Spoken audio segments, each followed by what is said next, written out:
finished, but it's like you're getting me going. Yeah, you got me warmed up, coach. So yeah, I believe that change is best when it's youth-led, elder-guided. Like, we all have a role.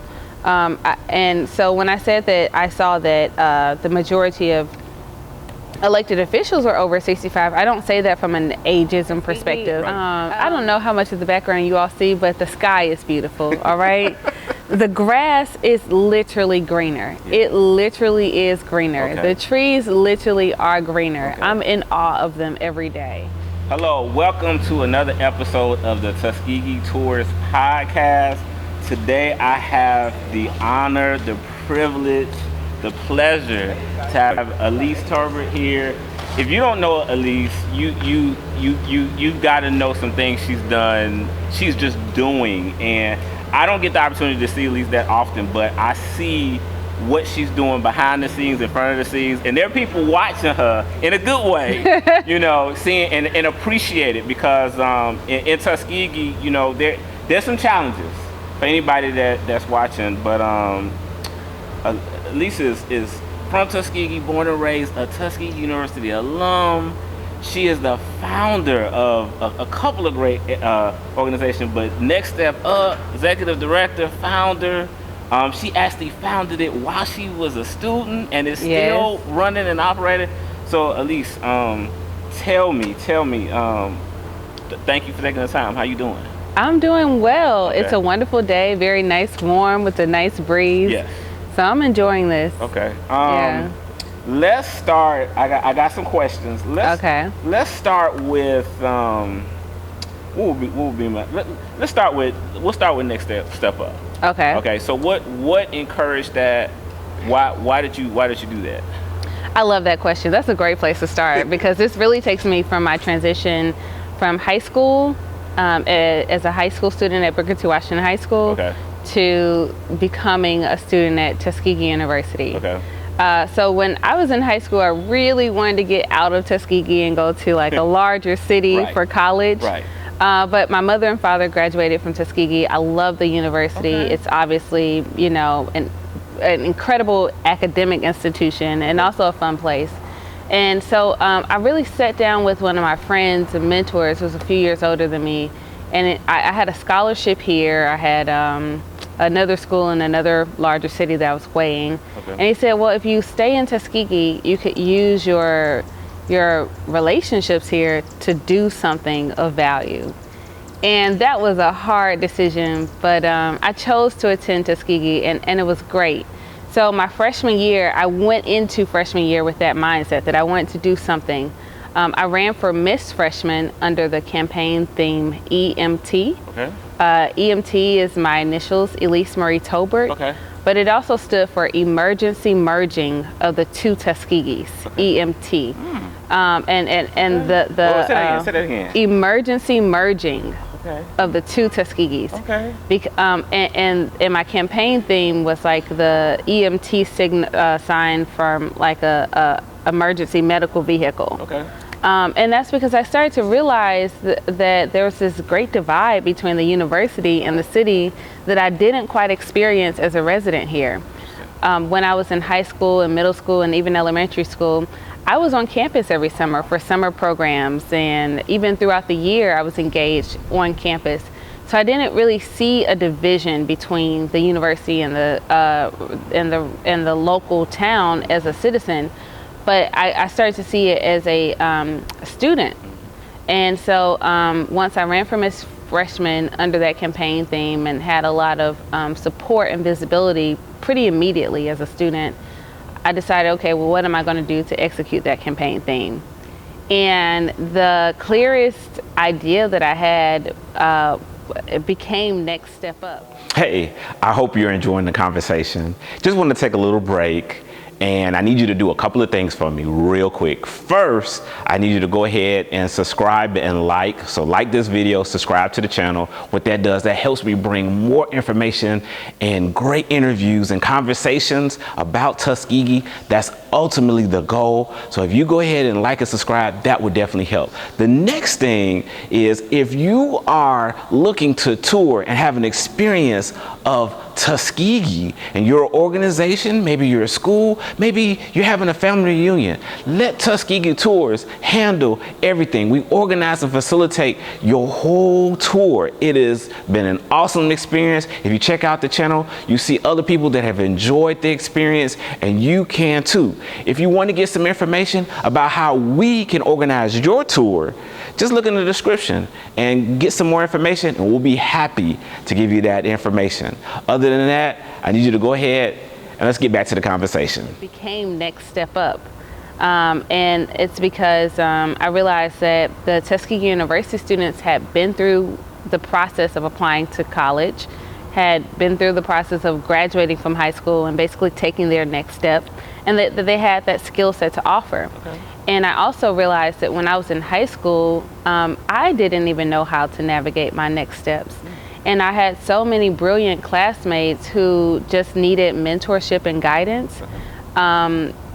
You know, to take the ACT, or if they wanted to start a business afterwards, to do this or that.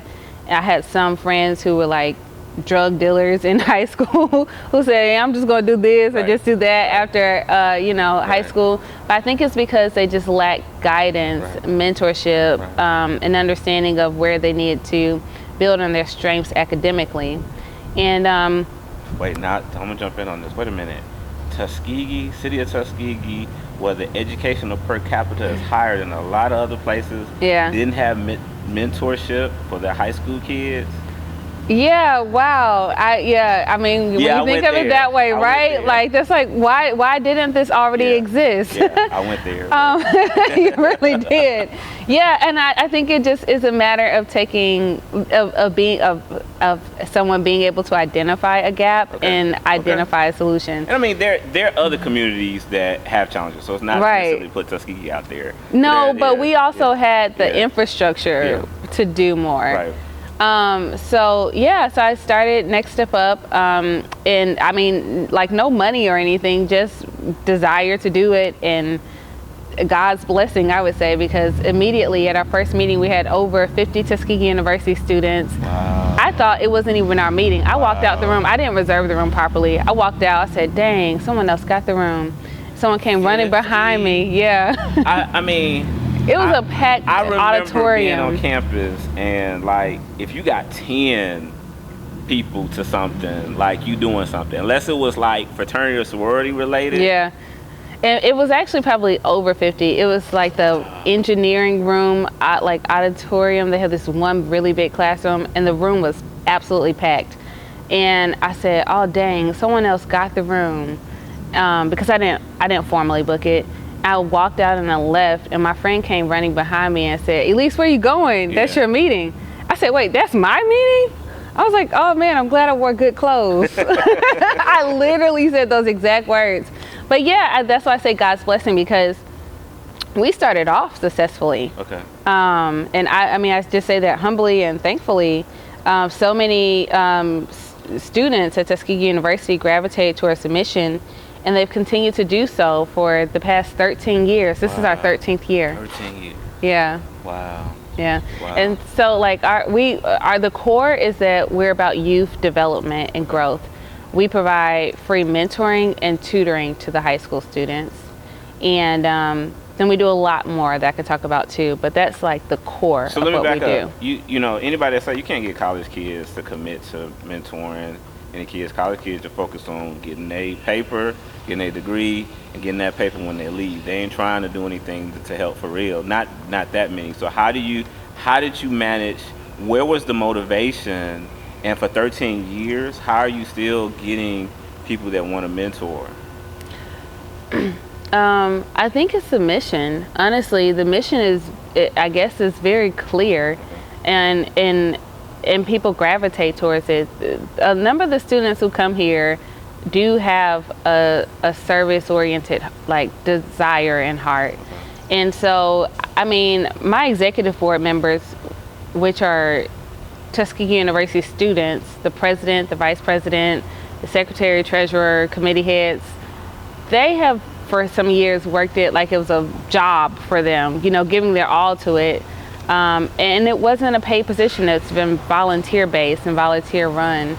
But there are students who do have a desire, particularly being in this community and also coming from the communities that they come from, to give back.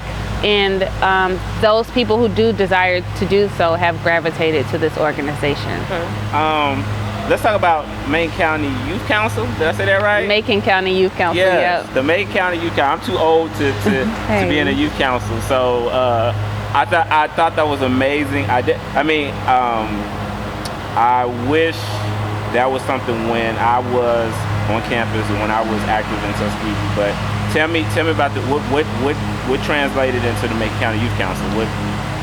So my best friend Omari Neal and I co-founded the Macon County Youth Council in 2021, and we did so because when we look at Macon County and even across the Black Belt, even really across the majority of Alabama, my initial idea was to start the Black Belt Youth Council, not Macon County Youth Council.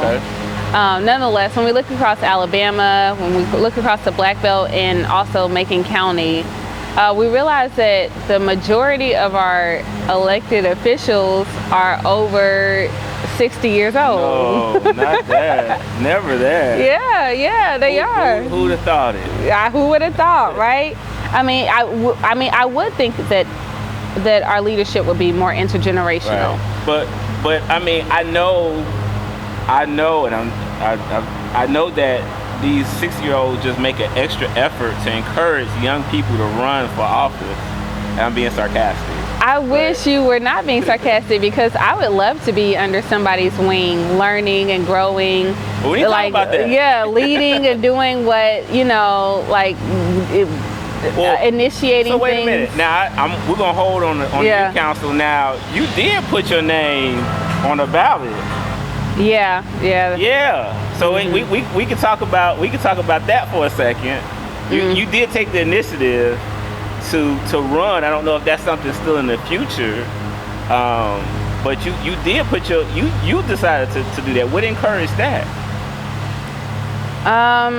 So I've never, I guess I can't say I grew up with an interest in politics. Right.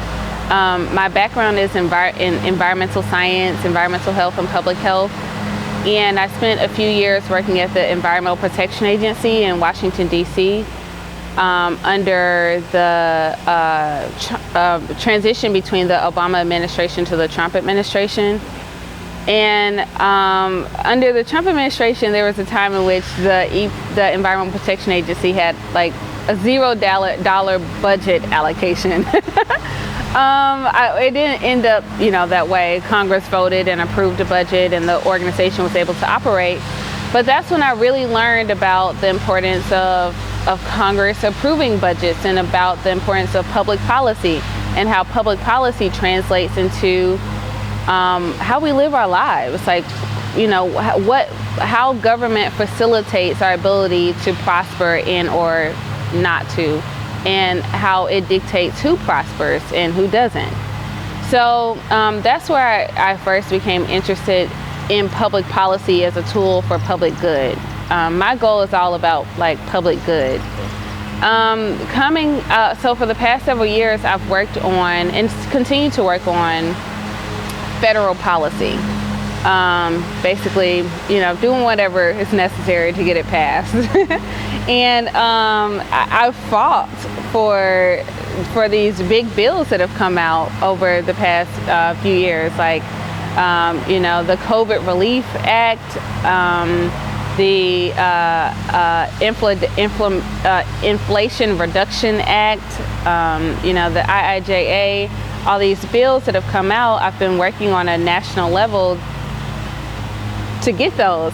And so for me, it's extraordinarily important that if I'm going to work on a national level to get this money, that this money is allocated to and used well in Macon County. Okay. That matters very deeply to me. It would be so sad to me that we have a kind of once in a lifetime opportunity for funding for energy efficiency and for addressing environmental justice issues and for building infrastructure, and we don't utilize it in a visionary way in which we're trying to solve for the future. Okay. So I can't say that my interest is in running for office, but my interest is in having people who are thinking about and going for these resources to be in place such that they're able to navigate the systems and get the money from the state, get the money from the federal government, and then engage the public in a process of thinking about where do we see ourselves in 20 years? And then how do we allocate this money right now to position ourselves for the future that we want for Macon County? Public policy, you definitely make an effort to say, look, I'm not necessarily interested in being the one in office, but if I can support someone that's going to make sure that dollars are given properly, or they're distributed properly out to what's needed, that's where your support is. And that's where you want to be. And if I need to be that person, I will be that person too. Okay. Yes. All right. So we definitely need that energy in Tuskegee, Macon County. So let's go back. Macon Youth Council. So I'm taking, and that's the segue about Macon Youth Council is about the political side, is about youth getting more involved. Yeah, and the Macon County Youth Council, we're defining youth broadly. Youth is between the ages of 13 through 35. Okay. Really, I genuinely believe in intergenerational change. Okay. So I believe that change is best when it's youth-led, elder-guided. Like, we all have a role. And so when I said that I saw that the majority of elected officials are over 65, I don't say that from an ageism perspective. Right. I just say that it's important that we're also making space for younger people's voices to be heard, for them to engage, for them to participate and learn and grow, such that they're prepared to lead as well. Why don't you think more people in their 20s or 30s take the opportunity to run for office in this area? Why do you think that is? I think it's multifactorial. The first thing is that Macon County does not have a plethora of high-paying job opportunities. So, and it just goes back to experience. So one of the things I experienced when I came to Tuskegee, and I had, because you actually had mentioned how the town and gown, you didn't realize that till you were a student.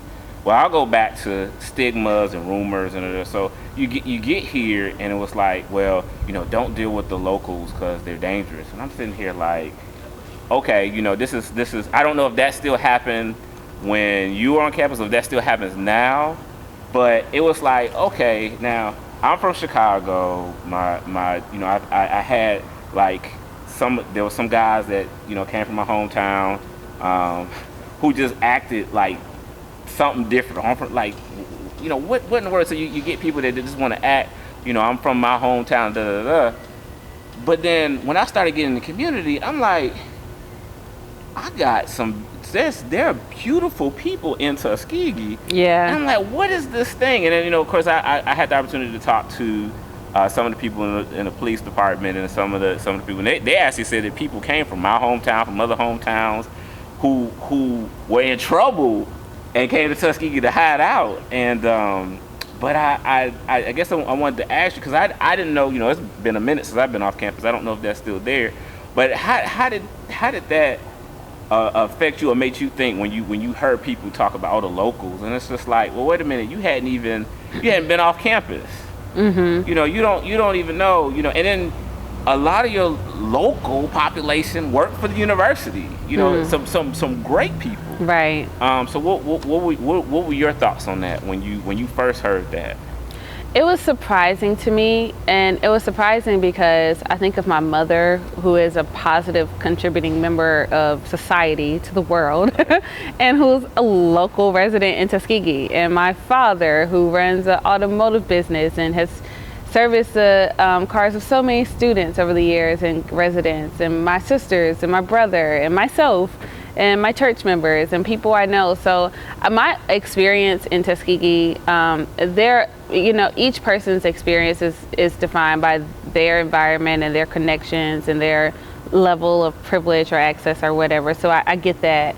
and don't want to diminish that. But my experience in Tuskegee personally has always been a very nurturing experience in which people have nurtured my dreams, my desires, my talents, and people have looked out, you know, for each other and for me. So I found that to be surprising. I know, obviously, we do have our challenges. There are violent crimes that are committed in Tuskegee. There are also violent crimes committed in DC and Chicago and New Orleans and New York and Atlanta and Las Vegas and Los Angeles. Yeah. You know, so all these other places as well, and they all have their different cultures associated with them, these different places. But yeah, I've had a positive experience. So I thought that it would be important for the Tuskegee University students to experience the community. Okay. And that was a part of building the bridge, or, you know, merging these two Tuskegees. It's like you're getting me going. Yeah. You got me warmed up, Coach. So yeah, we'll definitely have to come back. So my last two questions. And you know, I'm gonna admit we had some technical difficulties, so we're gonna have to do this. 'Cause I know a lot of people are gonna be like, wait a minute, we want to hear more. We got more questions. So I would say anybody who's watching this, put it in the comments what questions you got. 'Cause I am gonna bring Elise back. We're gonna talk some more. But why should someone visit Tuskegee? Oh, why visit Tuskegee? I don't know how much of the background you all see, but the sky is beautiful. All right. The grass is literally greener. Yeah. It literally is greener. Okay. The trees literally are greener. Okay. I'm in awe of them every day. Okay. The air is magnificent. I mean, you could just sit and breathe the air and look at the clouds all day and enjoy yourself. But Tuskegee is hollow ground. It has an extraordinarily special place in the United States and in the world's history. And you can listen and learn and experience that history for yourself. And, you know, obviously it's important to know about your history and to experience the history as it informs our present and our future. So there are great people here. There's great food here. There's great weather here. It's a great time. I recommend visiting Tuskegee. Okay. All right. So I'm gonna put you kind of on the spot with this. Okay. This wasn't the question I prepared you for. So I typically ask this. So there are a number of attractions in Tuskegee. So if you you may know off the top, you might have to think about it. So I'd let you pick two. If there were two top attractions that could be a favor, could be that people need to see when they come to Tuskegee, what are those two places they need to go? I would say the Oaks, Booker T. Washington's home, okay, and the George Washington Carver Museum. All right. And to be honest, I have a few. Okay. Like I want to name more. However, if I have to give two, okay, and they're like across the street from each other, if I had to give two, I'd say the Oaks. It's historic. It was the first home with indoor plumbing. Electricity, yeah. Mm-hmm. And Booker T. Washington was quoted before, and I'm paraphrasing, he said, you could theorize about how to build a magnificent home, or you could build one. And I think it's so funny that, his strategy in life was to teach others by doing, to be a living example. That's a conversation. Yeah. That's me being a businessman, I'm a big believer of people talk about Booker T, but the stuff he did in the time, actually did. Folk, the money he not got, just the talked resources, about. Yes. Yeah. So that'll be another video. We'll talk about that. Yeah. So you said the Oaks. So Carver, why Carver Museum? George Washington Carver revolutionized agriculture for the entire world. Okay. And so many of the technologies, I work in environmental science, and we're now trying to employ electricity in environmental policy. We're trying to deploy electric vehicles and more sustainable practices to mitigate our climate causing emissions. And we could have done this stuff 50, 60, 70 years ago. Carver's technologies were just revolutionary. I mean, he was creating biofuels in his time, right? In the 1880s, 1890s. He was creating medicines and things that are beneficial for our body. He revolutionized what we now call, I can't remember the term, but like crop rotation and forms of agriculture. He talked about, I guess, the cotton, or there were certain crops that took all the resources nutrients, out of the ground. Okay. Yeah, so learning from Carver, even if you don't care about him or his life, it can inspire you in your life for your own greatness. I highly recommend learning about and from Carver. One, to deploy the solutions that he created for so long ago, and two, for inspiration for your own life and your own betterment. Last thoughts. Things you want to share to the tour community, the community that comes out. Of course, I assume and I hope that there will be a lot of people from the community that will watch this. And I don't know if I mentioned to you. Yeah, I think I did, and I try to mention that when I do searches on Tuskegee, the city of Tuskegee, there's very little video that I actually found that really talks about the community. There's a lot of university stuff, and love Tuskegee University, love it. I think it's great, but expanding on the community, and I appreciate what you're doing in the community. And I even if it helps, words of inspiration, please keep doing it. I know you've come across challenges. I know the feeling. Please keep with it. But any last thoughts? Anything that's off the top of your head you want to throw out there? We are much stronger together than we are divided, and we can move mountains together. Tuskegee is a place full of ingenious people, of genius people, of resilient people, of caring people, of people who can move past yesterday into tomorrow. And I hope that the people who come here see that.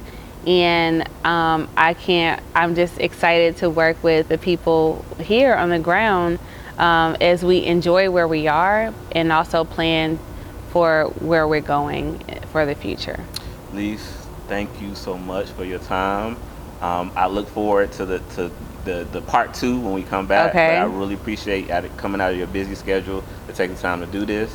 And that's it. We'll have all the information about how you can donate to Next Step Up in the description. Please donate to this organization that's doing some great things in the community. And until next time, thank you for watching the Tuskegee Tours podcast.